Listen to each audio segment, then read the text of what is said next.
Hello friends, स्वागत करता हूं फिर से एक नई वीडियो में। तो आज हम लोग देखने वाले हैं मुगल वंश के शासनकाल के बारे में, जो कि एक ही वीडियो में इसका खात्मा करने वाले हैं। ठीक है, यानी जितना भी इसका युद्ध रहा है मुगल वंश का वो सब देखने वाले हैं। तो वीडियो को शुरू से एंड तक जरूर देखिएगा। बाबर ने कब कौन सा युद्ध लड़ा, यानी पानीपत का युद्ध और खानवा का युद्ध, सब के बारे में हम लोग इस वीडियो में देखने वाले हैं। तो वीडियो को शुरू से एंड तक देखिएगा। तो चलिए वीडियो को शुरू करते हैं। अगर आप किसी भी एग्जाम की तैयारी करें तो ये आपके लिए काफ़ी ज़्यादा इंपॉर्टेंट होगा, क्योंकि मुगल वंश से आपको एक या दो क्वेश्चन देखने को हमेशा मिलते ही मिलते हैं। ठीक है, यानी एक दो क्वेश्चन हमेशा देखने को मिलते ही मिलते हैं। तो चलिए वीडियो को शुरू करते हैं। तो आपको बता दें, मुगल वंश का शासनकाल रहता है 1526 से 1857 तक। ठीक है, मुगल काल को द्वितीय स्वर्ण काल कहा जाता है। मंगोलों की ही एक शाखा इस्लाम धर्म स्वीकार करने के पश्चात मुगल नाम से जानी गई। तो अब शुरू होने जा रहा है बाबर का शासनकाल। तो देखिए, बाबर का जो शासनकाल है 1526 से लेकर 1530 तक रहता है। 1530 में उसकी मृत्यु हो जाती है, जिस कारण उसका शासनकाल वहीं पर मतलब ठप हो जाता है। ठप नहीं होता है, उसके बड़े बेटे को मतलब दे दिया जाता है उसका शासनकाल। तो चलिए उसको भी जानेंगे, तो वीडियो को शुरू से अंत तक जरूर देखिएगा। तो चलिए देखिए, मुगल वंश का संस्थापक बाबर था। कौन था? तो बाबर था। पिता यानी बाबर के पिता का नाम था उमर शेख मिर्जा, तैमूर के परिवार से थे, इसलिए मुगल काल को तैमूरी वंश भी कहा जाता है। बाबर ने 1504 ईस्वी में काबुल और कंधार पर अधिकार कर लिया। यानी 1504 ईस्वी में जो बाबर है उसने क्या किया, काबुल और कंधार पर अपना अधिकार जमा लिया। 1507 ईस्वी में इसने पादशाह यानी बादशाह की उपाधि धारण की। पहले के ज़माने में बादशाह को ही पादशाह भी कहा जाता था। 1519 में बाबर ने भारत पर प्रथम आक्रमण किया। यानी आपसे एक क्वेश्चन बन सकता है कि भारत में प्रथम बार आक्रमण बाबर ने कब किया, किस ईस्वी में मतलब किया? तो वो होगा आपका 1519 ईस्वी में जो है बाबर ने भारत पर आक्रमण किया, प्रथम आक्रमण। ठीक है, बाबर के 4 पुत्र थे, हुमायूं, कमरान, अस्करी तथा हिंदाल। इसकी एक पुत्री भी थी जिसका नाम था गुलबदन बेगम। यानी गुलबदन बेगम इसकी एक पुत्री थी। तो याद रखिएगा, बाबर ने भारत पर 5 बार आक्रमण किया। यानी ये भी आपसे क्वेश्चन पूछा जा सकता है कि बाबर ने भारत पर कितने बार आक्रमण किया, तो होगा आपका 5। बाबर को भारत पर आक्रमण करने का निमंत्रण पंजाब के सूबेदार दौलत खान लोधी एवं मेवाड़ के शासक राणा संगा तथा आलम खान ने दिया था। इनका मतलब कहने का मतलब ये था कि जब वो आएगा बाबर, तो इन पे मतलब अपना जो युद्ध लड़ेगा उससे वो जीत तो हासिल कर ही लेगा, बाकी वो लूटपाट करके छोड़कर चले जाता था, लेकिन उसको हासिल नहीं करता था। तो चलिए देखिए आगे देखिए, 21 अप्रैल 1526 पानीपत का युद्ध। बाबर यानी अब पानीपत का युद्ध, आपको ये ट्रिक याद रखना पड़ेगा कि जैसे पानीपत का युद्ध हो गया, ठीक है, खानवा का युद्ध हो गया, उसके बाद हो जाएगा चंदेरी का युद्ध, उसके बाद घाघरा का युद्ध। यानी ये सब युद्ध जो हैं वो 4 युद्ध वो बाबर के द्वारा लड़े गए हैं। इसने 5 आक्रमण किए, लेकिन 5वां जो युद्ध है ये नहीं कर पाया था, क्योंकि इसकी 1530 में मृत्यु हो जाती है। तो 1529 में इसने यानी 1529 में उसने घाघरा का युद्ध लड़ा था, और 1530 में इसकी मृत्यु हो जाती है, यानी बाबर का मृत्यु हो जाती है। तो देखिए, यानी इसका ट्रिक आप लोग याद कर सकते हैं, पानी पियो खाना खाओ चांद देखो घर जाओ। यानी ये ट्रिक याद रखना, पानी पियो खाना खाओ चांद देखो घर जाओ। यानी देखिए, पानी से हो जाएगा पानीपत के लिए युद्ध, ठीक है, प्रथम युद्ध, यानी खाना से हो जाएगा खानवा का युद्ध, चांद से हो जाएगा चंदेरी का युद्ध, घर से हो जाएगा घाघरा का युद्ध। तो ये याद रखिएगा। तो चलिए देखते हैं। इसके बाद देखिए, 21 अप्रैल 1526 ईस्वी को पानीपत का प्रथम युद्ध हुआ, जो बाबर और इब्राहिम लोदी के बीच हुआ, जिसमें बाबर विजयी हुआ और मुगल वंश की स्थापना की। यानी जो बाबर है वो इब्राहिम लोदी के बीच पानीपत का युद्ध प्रथम युद्ध होता है, जिसमें मुगल वंश की स्थापना ये बाबर कर देते हैं। यानी बाबर के विजय होते ही इसने मुगल वंश की स्थापना वहाँ पर कर देता है। बाबर ने पानीपत में काबुली बाग और काबुली मस्जिद का निर्माण कराया। यानी बाबर ने पानीपत में जब मतलब अपना विजय हासिल कर लिया, तो उसने काबुली बाग और काबुली मस्जिद का वहाँ पर निर्माण कर दिया। ठीक है, बाबर जीत का जश्न मनाने के लिए काबुल चला गया। यानी बाबर जीत का जश्न मनाने के लिए काबुल चला गया और काबुल में शाहरुख नाम से और कंधार में बाबरी नाम से चांदी के सिक्के चलवाए। यानी जो बाबर है उसने क्या किया, शाहरुख नाम से और कंधार नाम से उसने चांदी के सिक्के चलवाए। बाबर ने जनता को काबुल में एक एक चांदी का सिक्का मुफ्त में दिया। ये भी क्वेश्चन बन सकता है कि बाबर ने चांदी का सिक्का कितना कितना मतलब मुफ्त में दिया, तो वो होगा आपका एक एक सिक्का जो है उसने चांदी का सिक्का जो है मुफ्त में दे दिया।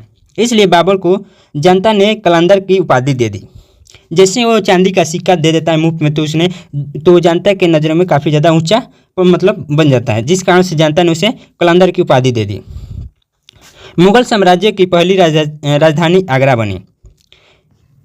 ठीक है, तो देखिए इसके बाद शुरू होता है हमारा खानवा के युद्ध, यानी 1527 में जो है वो खानवा का युद्ध प्रारंभ होता है। तो इसमें जो बाबर और राणा सांगा के बीच ये युद्ध लड़ा गया, जिसमें राणा सांगा की मदद मेदिनी राय और महमूद लोदी भी कर रहे थे। फिर भी इसमें बाबर की विजय होती है।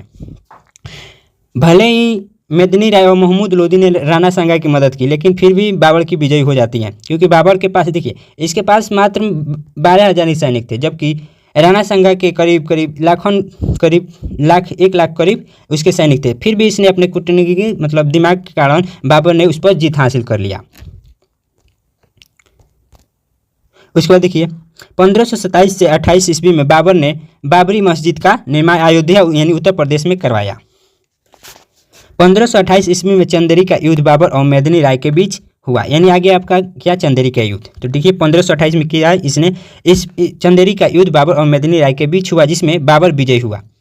और जैसे ही ये विजय होता है तो वहाँ मेदिनी राय की 2 पुत्रियाँ थी, तो उसने दोनों पुत्रियों को अपने कब्जे में ले लिया। ठीक है, तो पहले पुत्री को ये अपने बाबर ने क्या किया है, अपने बड़े बेटे यानी हुमायूं को देता है, और दूसरी पुत्री को कमरान को सौंप देता है, यानी गिफ्ट उपहार में दे देता है।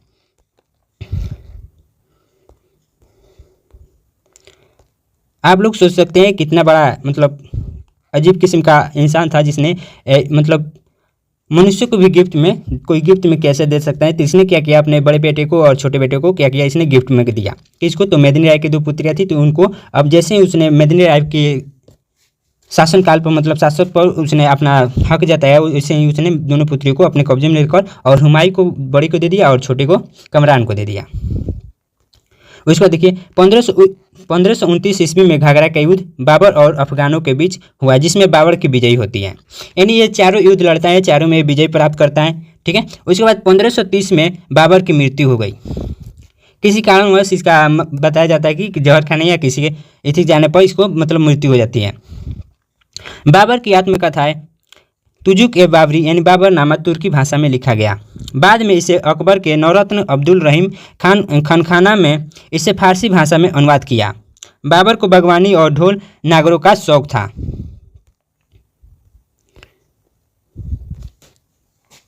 इसके बाद हुमायूं के बारे में जानने वाले हैं, तो वीडियो पर अभी बने रहिए। अभी हुमायूं, कमरान और हिंदाल और सभी के बारे में जानने वाले हैं, तो वीडियो पर अभी बने रहिए और वीडियो को लाइक करते रहिए। तो देखिए उसके बाद देखिए बाबर को बागवानी और ढोल नागरों का शौक था, यानी ये भी क्वेश्चन पूछ सकता है कि बाबर को किस चीज़ का मतलब शौक था, तो क्या था, बागवानी और ढोल नागरों का जो है उसको शौक था। बाबर के नामा में सबसे शक्तिशाली राजा तुलु वंश का कृष्णदेव राय को बताया गया।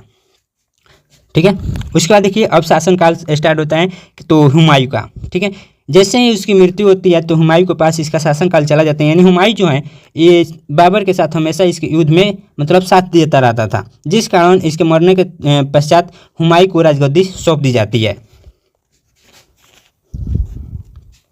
तो हुमायूं का शासनकाल रहता है 1530 से 1540 के बीच, लेकिन किसी कारणवश इसका गद्दी छीन जाता है, जिस कारण फिर से इसका दोबारा शासनकाल आता है, यानी 1555 से 1556 1 साल का फिर गद्दी ये हासिल कर लेता है।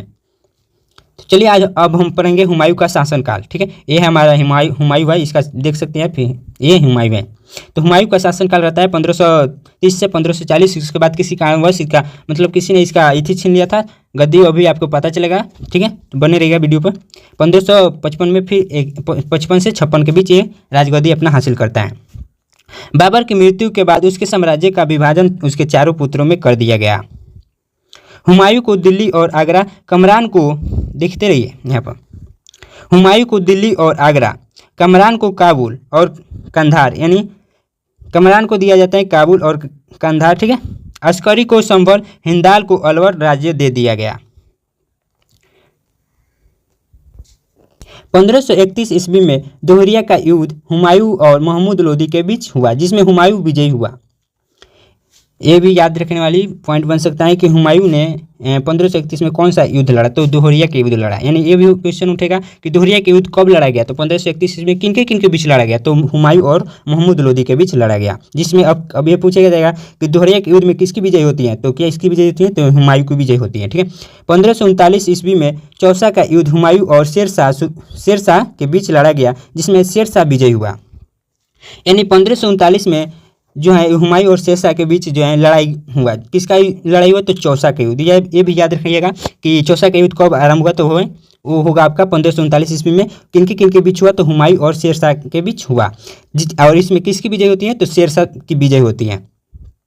1540 ईस्वी में कनौज यानी बिलग्राम का युद्ध हुमायूं एवं शेरशाह के बीच हुआ, जिसमें शेरशाह विजयी हुआ। शेरशाह ने सूरी वंश की स्थापना की। फिर से 1540 ईस्वी में जो है वो हुमायूं और कनौज का युद्ध होता है, यानी बिलग्राम का युद्ध होता है हुमायूं और शेरशाह के बीच।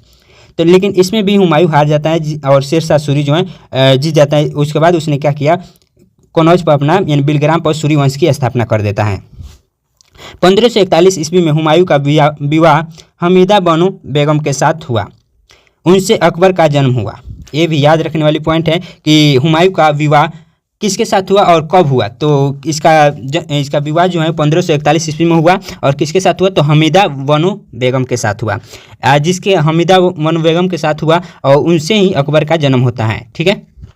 तो आगे देखिए 1545 ईस्वी में हुमायूं ने काबुल और कंधार पर अधिकार कर लिया। ये दिया गया था किसको, इसके भाई को दिया गया था, कमरान को। ठीक है। लेकिन इसने क्या किया, उस पर भी अधिकार कर लिया। इसमें हुमायूं का सेनापति बैरम खां था। ये भी याद रखिएगा 1545 ईस्वी में जब हुमायूं ने काबुल और कंधार पर अधिकार कर लिया तो उसका सेनापति कौन था, तो बैरम खां था। 1554 ईस्वी में हुमायूं ने पेशावर पर अधिकार कर लिया। यानी 1554 में इसने क्या किया, पेशावर पर अधिकार कर लिया। पेशावर आपका कहाँ पड़ता है, तो ये पाकिस्तान में पड़ता है। ठीक है। उसके बाद देखिए 1555 ईस्वी में हुमायूं ने लाहौर पर अधिकार कर लिया। यानी 1555 में इसने क्या किया, लाहौर पर भी अधिकार कर लिया अपना। ठीक है। 1555 ईस्वी में सरहिंद का युद्ध हुमायूं और सिकंदर सूरी के बीच हुआ, जिसमें हुमायूं विजयी हुआ। अब देखिए, अब आपसे क्वेश्चन बन सकता है कि सरहिंद का युद्ध कब मतलब लड़ा गया, तो होगा 1555 ईस्वी में। किन के बीच लड़ा गया, तो है हुमायूं और सिकंदर सूरी के बीच लड़ा गया। अब पूछा जाएगा 1555 ईस्वी में सरहिंद का जो युद्ध हुआ उसमें जो विजयी होने वाला मतलब जो शासनकाल था तो किसका था, तो है हुमायूं का था। देखिए 1556 ईस्वी में लाइब्रेरी के सीढ़ियों से गिरकर हुमायूं की मृत्यु हो गई। 1556 में इसका शासनकाल दब गया, यानी इसकी मृत्यु होने के तुरंत बाद इसका शासनकाल मतलब दब गया। तो वहीं 1555 में इसने जब सिकंदर सूरी को हराया तो उसने विजय प्राप्त किया। तो 1555 में उसने 1556 तक उसने फिर उसका अपना शासनकाल आ गया। हुमायूं का मकबरा दिल्ली में, यह याद रखने वाला पॉइंट है। हुमायूं का मकबरा कहाँ है, तो दिल्ली में।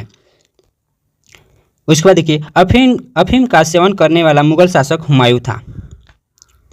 याद रखने वाला पॉइंट है कि अफीम का सेवन करने वाला मुगल शासक कौन था, तो वह हुमायूं।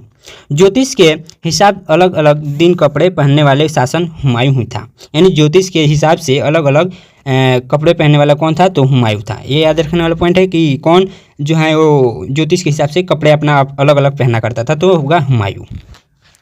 तो आज के लिए बस इतना ही रखते हैं, मिलते हैं नेक्स्ट वीडियो में।